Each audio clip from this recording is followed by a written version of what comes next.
திமுக அவசரமா இந்த மாதிரி ஒப்பந்தங்களை கையெழுத்து அவசரப்படுத்துறாங்கன்னு ஒரு விஷயம் இருக்கு. சீக்கிரமாவே எல்லாரும் முடிக்கணும்னு ஒரு அவசரம் காட்டப்பட்டதா அதிமுக? இல்ல, அப்படி அவசரம்லாம் ஒன்றும் கிடையாது. ஏற்கனவே கூட்டணியில் இடம்பெற்றுள்ள கட்சிகள் தான் புரிதலோடு இயங்குகிற கட்சிகள் தான் இந்த கூட்டணியில் உள்ளன. கொள்கை புரிதலோடு செயற்பாட்டு நடவடிக்கைகள் உட்பட அனைத்திலும் இணக்கமாக இருந்து இயங்கிக் கொண்டிருக்கிற கட்சிகள் இந்த கூட்டணியிலே உள்ளன. ஆகவே எந்த குழப்பமும் கூட்டணிக்குள் கிடையாது. எந்த அவசரம் அல்லது பதற்றம் என்பதும் கிடையாது. வாய்ப்பு இருந்தால் இன்றைக்கு வந்து பேசி அந்த ஒப்பந்தத்தை போடலாமே என்ற ஒரு கருத்து சொல்லப்பட்டது. நாங்களும் அதற்கு இசைவளித்தோம். 10 மணிக்கு தொடங்கிய 9 மணிக்கு தொடங்குவதாக நாங்கள் திட்டமிட்ட உயர்நிலைக்குழு 11 மணிக்கு தான் தொடங்க முடிந்தது. ஆகவே 12 மணிக்கு நாங்கள் கொடுத்த நேரத்திலே போய் சேர முடியவில்லை. அதற்கான அவ்வளவு அவசரமாகவும் இந்த கூட்டத்தை எங்களால் முடித்துக் கொள்ள முடியவில்லை. எனவே உரிய நேரத்திலே தொடர்பு கொண்டு இன்றைக்கு எங்களால் வர இயலாத ஒரு சூழல் பொறுத்தருள வேண்டும் என கேட்டுக்கொண்டோம். அவர்களும் அதற்கு இசைவளித்தார்கள்.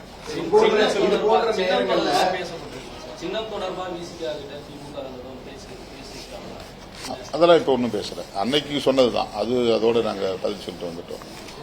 நாடாளுமன்ற தேர்தல் இந்த போன்ற சமயங்கள் கூட்டணி பேச்சுவார்த்தை மிக முக்கியமான ஒரு விஷயமா பார்க்கப்படுது. நம்ம அந்த நம்பர்ஸா இருக்கட்டும், மற்ற விஷயமா இருக்கட்டும். இந்த மாதிரி டைம்ல நீங்க அந்த ஒரு மீட்டிங்கை ஸ்கிப் பண்ணது வெளியே அது வேற மாதிரி ப்ரொஜெக்ட் ஆகும் நீங்க நினைக்கல? இந்தியா கூட்டணி அது வெளியில அதுக்காக நாங்க அவசரப்பட முடியாது. அதாவது வெளியில ஏதாவது பேசுவாங்க அப்படிங்கறதுக்காக நாங்க அவசரப்பட முடியாது. நாங்க அவசரப்படக்கூடிய அளவுக்கான எந்த தேவையும் இல்லை. நாங்க அந்த கூட்டணியில் தான் இருக்கிறோம், அந்த கூட்டணியில் தான் இருப்போம், தொடர்ந்து அந்த கூட்டணியில் தான் நாங்கள் பயணிப்போம். இந்த தேர்தலை திமுக தலைமையிலான இந்தியா கூட்டணியோடு தான் நாங்கள் இணைந்து சந்திப்போம். அதுல எந்த விதமான ஊசலாட்டமும் கிடையாது.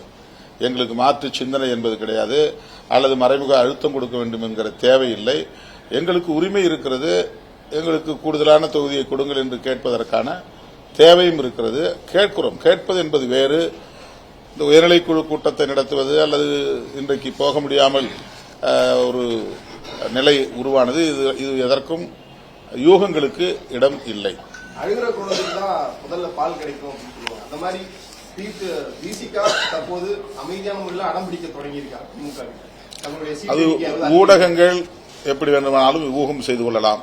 எங்கள் நிலைப்பாட்டில் நாங்கள் தெளிவாக இருக்கிறோம். திமுக தலைமையிலான கூட்டணியில் தான் விடுதலை சிறுத்தைகள் இந்த தேர்தலை சந்திக்கும். இதில் எந்தவிதமான மாற்று கருத்துக்கு, இரண்டாம் கருத்துக்கு இடமில்லை. தொகுதி கூடுதலாக கேட்பது, பேச்சுவார்த்தை நடப்பது, கையெழுத்து போடுவது என்பதெல்லாம் இடையிலே நடைபெறவிருக்கிற ஒரு ஃபார்மாலிட்டி, அவ்வளவுதான். ஆனால் நாங்கள் தெளிவாக இருக்கிறோம். அதில் எந்த விதமான குழப்பமும் கிடையாது, ஊசலாட்டம் கிடையாது.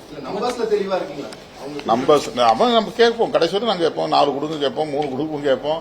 என்ன முடியுதோ கேட்டாதானே, நீங்க சொன்ன மாதிரி கேட்டாதானே, கேளுங்கள் கொடுக்கப்படும் தானே. நீங்க உறுதியா 3 தொகுதிகளை எதிர்பார்க்கறீங்க. ஒருவேளை அவர்கள் 2 தொகுதி விட்டு மேல வர மறுத்தால் உங்களோட அடுத்த நகர்வு நாங்க திரும்ப திரும்ப கேட்போம். எங்ககிட்ட அவங்களுடைய காயத்திட்ட எங்ககிட்ட மருந்து இருக்குன்னு அதிமுக சொல்லியிருக்காங்க. இது எல்லாருக்குமான காங்கிரஸ் தலைமையில் தான் அகில இந்திய அளவில் இந்தியா கூட்டணி இயங்கிக் கொண்டிருக்கிறது. அதை முன்னின்று ஒருங்கிணைத்ததில் நம்முடைய தமிழ்நாடு முதல்வருக்கு பெரும் பங்கு உண்டு. எனவே திமுகவுக்கும் காங்கிரசுக்கும் இடையிலான பேச்சுவார்த்தையில் ஏதேனும் ஒரு இடைவெளி உருவாகும், அதற்குள்ளே நுழையலாம் என்று யாரும் கனவு காண வேண்டிய தேவையில்லை. அதற்கான வாய்ப்பே உருவாகாது. முன்ன பின்ன காலம் தள்ளி போகலாம், அல்லது நாளைக்கு போகலாம், நாளை மறுநாள் போகலாங்கிற மாதிரி இருக்குமே தவிர அந்த கட்சிகளுக்கு இடையில, இந்த கூட்டணி கட்சிகளுக்கு இடையில எந்த இடைவெளியும் ஏற்படாது. யாரும் இளவு காத்த கிளியாக காத்திருக்க வேண்டிய தேவையில்லை.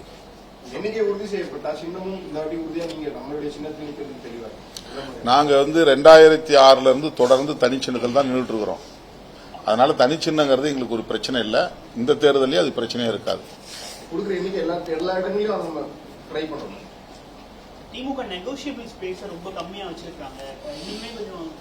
பெரிய கூட்டணி, இது மெகா கூட்டணி, 10 கட்சி இடம்பெற்றிருக்கு.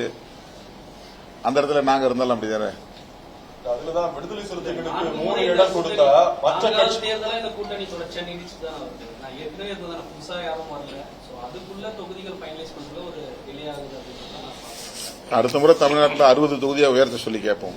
ரீசெண்ட் டைம்ஸ்ல நம்மளுடைய அமைப்பு ரீதியான வளர்ச்சி டீலிமிட்டேஷன்ல அமைப்பு ரீதியான வளர்ச்சியும் அதிகரிச்சிருக்கு. அதையும் கருத்தில் கொண்டு நம்ம கட்சி தொண்டர்கள் எங்களுடைய உழைப்பு என்ன, எங்களுடைய பங்களிப்பு என்ன, எங்களுடைய வலிமை என்ன, நாங்கள் எந்த அளவுக்கு கருத்தியல் ரீதியாகவும் தூய்மையோடு இருக்கிறோம் என்பது அனைத்தும் கூட்டணியை தலைமை வகிக்கக்கூடிய திராவிட முன்னேற்ற கழக தலைவரும் தமிழ்நாடு முதல்வருமான தளபதி ஸ்டாலின் அவர்கள் நன்கு அறிவார்.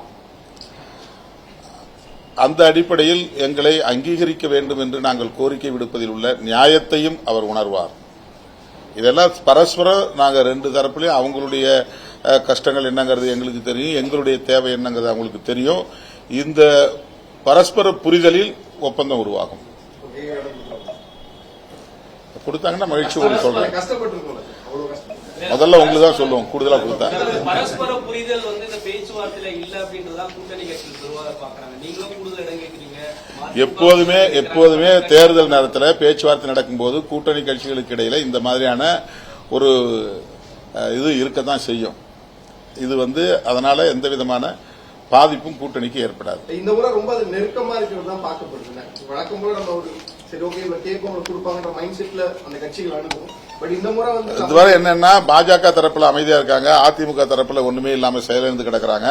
அதனால திமுக கூட்டணி பத்திய பேச்சு அதிகமாயிருக்கு, வேற ஒண்ணும் கிடையாது. இப்ப அதிமுக பத்தில பரபரப்பு ஓடிக்கிட்டு இருந்துச்சுனாக்கா இது செகண்டரியா போகும். பிஜேபி தரப்புல பரபரப்பு இருந்துச்சுன்னா நீங்க ஊடகங்கள்லாம் அங்க தூக்கிட்டு போயிருக்கீங்க கேமராவை. இப்போ உங்களுக்கு பிஜேபி தரப்புலையும் தீனி கொடுக்க ஆள் இல்ல, அதிமுக தரப்புலையும் தீனி கொடுக்க ஆள் இல்ல. அதனால திமுக தரப்புல நடக்கிற இந்த சின்ன சின்ன விஷயங்கள் பெரிதா தெரிகிறது. இது ஒண்ணுமே கிடையாது. திமுக கூட்டணி இன்டாக்டா இருக்குது. இந்த கூட்டணியில ஒரே ஒரு சின்ன சிராய்ப்பு கூட ஏற்படாது, ஒரு சின்ன கட்சி கூட வெளியேறாது. இல்ல சார், உங்களுக்கு இப்ப 3 சீட்டு கொடுக்கும்போது மற்ற கட்சிகளுடைய நெருக்கடி திமுகவுக்கு வருது. அதனாலதான் அவங்க ஒண்ணுமே பண்ண முடியல. இப்ப தேசிய கட்சியா இருக்கக்கூடிய கம்யூனிஸ்ட் கூட பண்ண முடியல. ஏற்கனவே கொடுத்ததான் கொடுத்துருக்காங்க.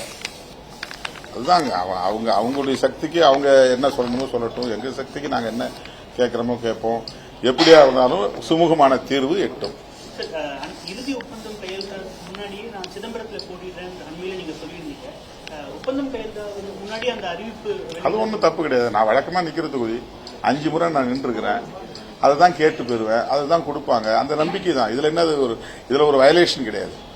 அப்படி ஒன்றும் ஒரு கூட்டணியில அப்படி ஒரு பைண்டிங்ஸ் எதுவும் கிடையாது. நான் என்னுடைய தனிப்பட்ட விருப்பத்தை உங்களை மாதிரி ஊடகவியலாளர் ஒருத்தர் கேட்கிறாரு, இந்த முறை நிக்க போறீங்களான்னு. என்னுடைய ஓன் கான்ஸ்டிடுவன்சி, என்னுடைய நேட்டிவ் கான்ஸ்டிடுவன்சி, இதுல என்ன ஒரு கேள்வி இருக்கு, எங்க நிக்க போறீங்கன்னு என்ன கேள்வி இருக்கு அப்படின்னு நான் சொன்னேன், அவ்வளவுதான்.